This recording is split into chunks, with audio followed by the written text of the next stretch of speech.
Hello there, internets.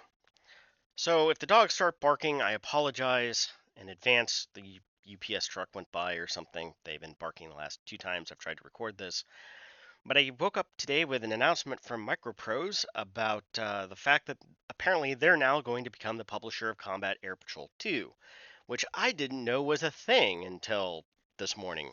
I'm familiar with the original Combat Air Patrol from 30 years ago, but apparently somebody has been creating a sequel here since 2016.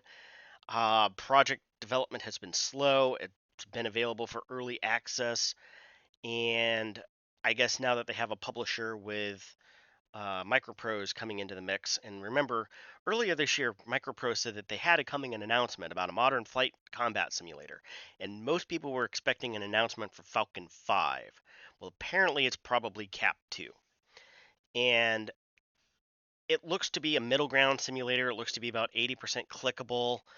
The graphics do look like they're something out of 2016, but for 30 bucks, I'm willing to roll the dice and see where things are at. They've been live streaming for the past several hours, showing off different aspects of it. And what I'm really interested to see is where are things like right now. This looks kind of arcadish, but again, DCS has labels and stuff too. The graphics don't look like they're quite to the fidelity level of DCS or Microsoft Flight Simulator, but, and I'm willing to trade pixels and polygons for performance. If this has a pretty decent 60 frames per second, 120 frames per second, 90 frames per second to use VR and on my monitor and stuff, I'll take that. So they're doing that right now. Now, I do have a couple of concerns. It sounds like it is an individual, maybe a small team, but again, with the announcement that Microprose is coming in to become the publisher, maybe they're going to put a few dollars behind it to help further support and get things there. But they're saying a lot of the right things in terms of all the great buzzwords. Dynamic campaign, you won't need to read a 300-page module to get off the ground, nor will you be carrying dozens of missiles when you fire it up. So it sounds like realistic loadouts and things like that, not quite arcade, but at the same time, not every system is going to be modeled, like hydraulics, electrical, all of that good stuff. Uh, Also, supposedly, we're going to be able to fly the 767 tanker uh, with realistic hose physics. Got to watch out for that hose physics. It might get you hosed. At any rate, um, it does support VR, does support Track IR. They've been going back and forth of what I've seen here in both. 4 maps, 3 of them are training related, but everybody gets them. And then the Straits of Hormuz will be the main campaign set uh, for the dynamic campaign. And how they're doing it is they're bringing in OpenStreetMap data to accurately place vegetations, railroad, and thousands of objects in game. Very interesting. So they're pulling in real world source material, OpenStreetMap, whether it's 100% accurate is what it is, but it is available at very low, no cost. So there's that. I don't know about the AGM-88. I don't recall any version of the Harrier being certified to carry the AGM-88.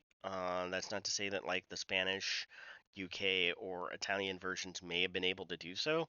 At the same point, at this juncture, we've been able to rig AGM-88s up to MiG-29s and Su-27s, so I'll allow it.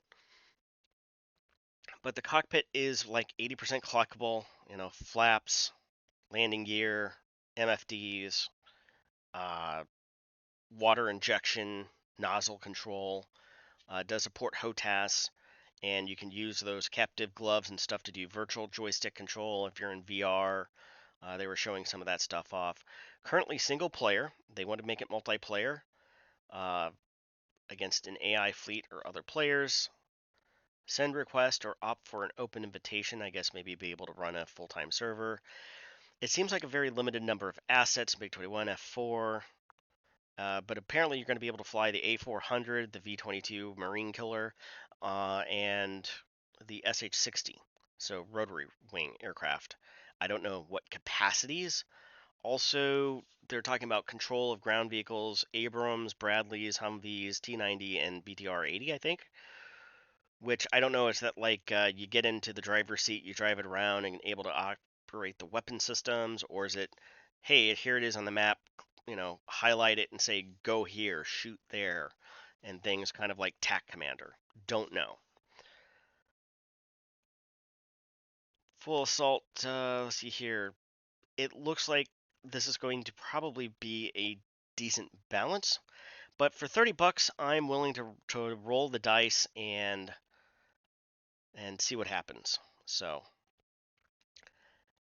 I will probably download and play around with it a little bit more this afternoon and go on from there and give you kind of my 2 cents about it. Is it going to be something for the DCS? Now, the graphics do look like there's something out of 2016, but again, I'm willing to trade pixel performance. Well, they're going and showing the lightning targeting pod, the air-to-ground radar.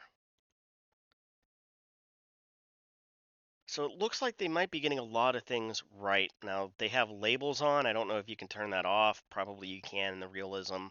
They're probably putting that on there, but it looks acceptable. If the gameplay is there, which I don't know, and I'm gonna find out this afternoon. If the gameplay is there, things could be interesting. And I like the Harrier.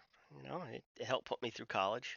It helped pay the bills. It helped put me up uh, in this world with a 25-year roof, which that's going to be the other thing I will kind of end this video on is I know the comment section of, ooh, have a script, ramble less, don't talk about your history. And it's like, well, there's 2,500 subscribers here. I've been out of the game for 5-6 years uh, because life, and was kind of giving a little bit of life, the universe, and everything update, as well as people who were going to probably see the video who didn't know what my background in this particular community and life and stuff had been. Um, so I have some words from another St. Louis in here that pretty much sums up my opinion on that. You get up $2.5 million. Any asshole in the world knows what to do. You get a house with a 25-year roof, an indestructible Jap economy shitbox. You put the rest into the system at 3 to 5% to pay your taxes, and that's your base. Get me? That's your fortress of fucking solitude. That puts you for the rest of your life at a level of fuck you. Somebody wants you to do something? Fuck you. Boss pisses you off? Fuck you. Comment section pisses you off. Fuck you. YouTube demonetizes your channel. Fuck you. Kind of a nice position to be in. So I will. I've got to be somewhere in about 30 minutes to meet somebody for lunch, and then after that, they should be installed, and I will let you know what is its current state. Till then, see you next time.